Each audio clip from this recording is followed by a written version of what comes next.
Hey, all my Crimsonites, and welcome to the Crimson Cure channel, where we embrace our femininity, increase our womanly value, and celebrate our brothers. So join me on our feminine journey to learn, heal, and grow.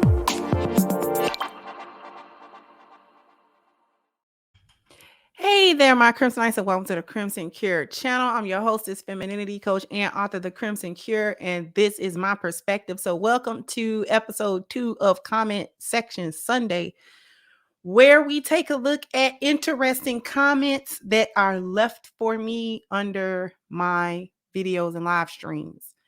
It could include anything from screen grabs from the chat, anything.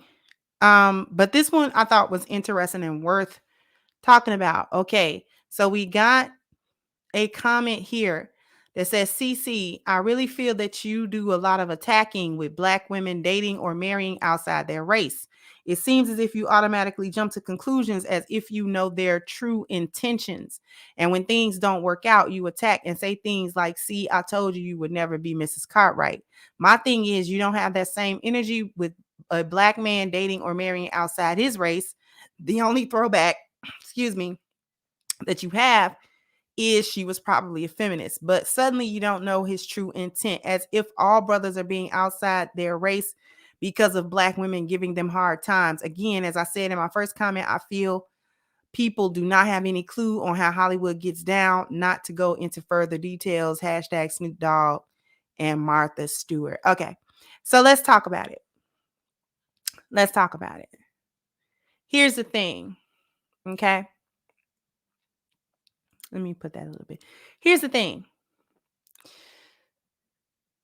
The reason why I talk about not being Mrs. Cartwright is because, in general, there is an unspoken thing with Black women being with white men. It is historical, and it is an unspoken thing.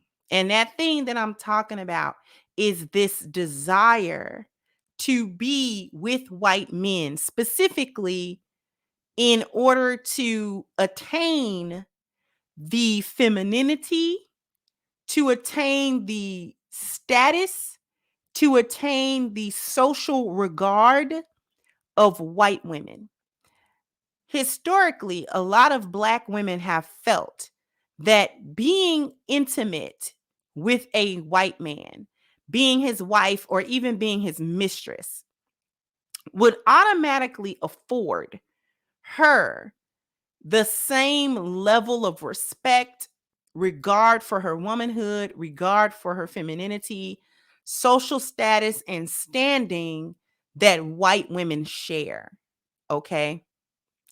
The reason why I'm saying Black women will never be Mrs. Cartwright, first of all, the reference is from the Tyler Perry movie, The Family That Prays. Okay?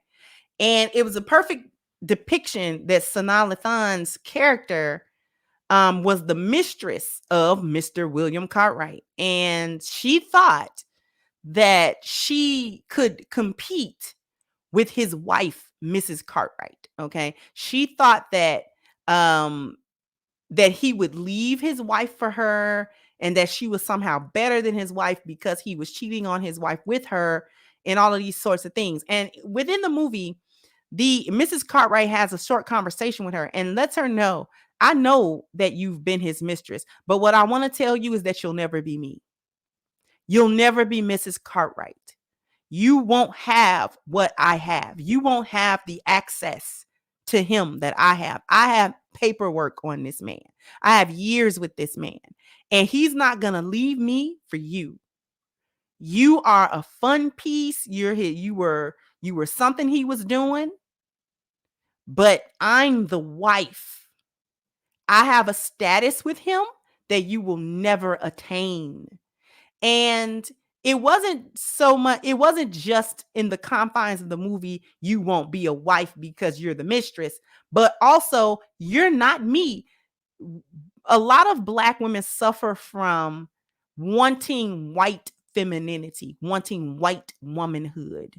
And you can only get white womanhood, presumably, by being with white men. Only white men can raise you to the status of white womanhood. The folly is that Black women, specifically divestors, specifically these women who look down upon Black men and date white men exclusively in order to do this. They're not dating white men because they just so happen to fall in love and he just so happened to be white. They're trying to get a status that no Black man can give them. Black men cannot give a woman white femininity and white woman status socially and culturally. So Black men are useless in this regard to the divestor. Okay. The reason I don't have this same energy for when Black men date outside their race is because Black men are not typically chasing white manhood and as a reason why they're with white women. You may have a small percentage of Black men who are with white women specifically to try to thumb their nose at Black women. Maybe there's a small percentage of that. But typically speaking, Black men are not undergoing some type of identity crisis, which leads them to get with white women specifically. Okay.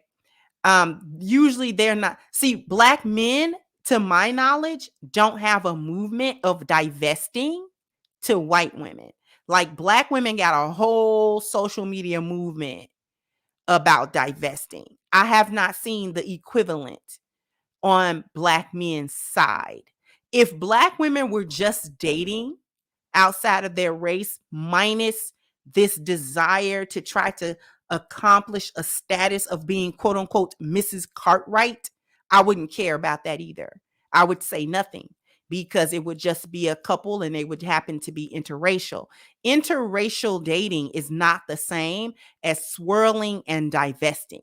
Swirling and divesting has this undergird, right?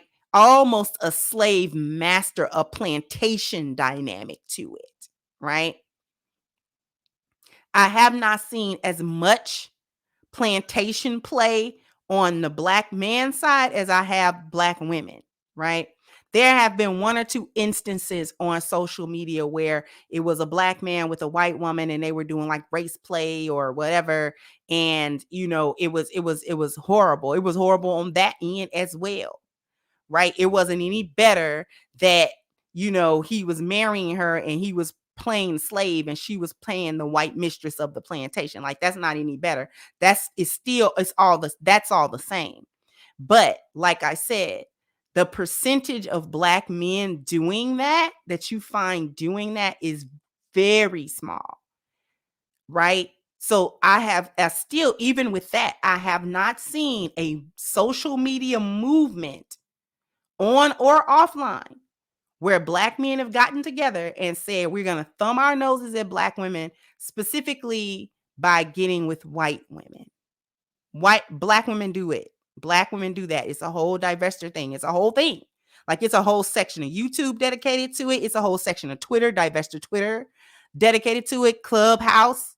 It's all of these different social media outlets where there are clusters of Black women who specifically have this as a mantra that they try to live by. Black women always are bigging up other Black women who get with white men as if they have attained something greater than just getting a husband, greater than just getting a man.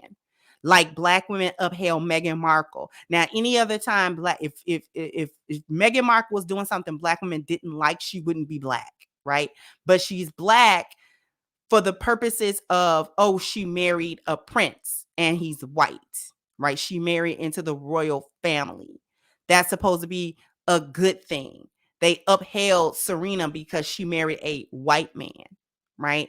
They uphold Black women when they marry white men as if these women have achieved some magical, mystical, status. And so because so many Black women hold this mindset, this really, like I said, a slave plantation mindset, this is why I talk about it.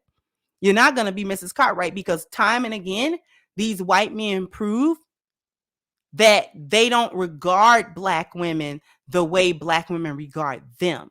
And they certainly don't regard Black women the way that they regard white women.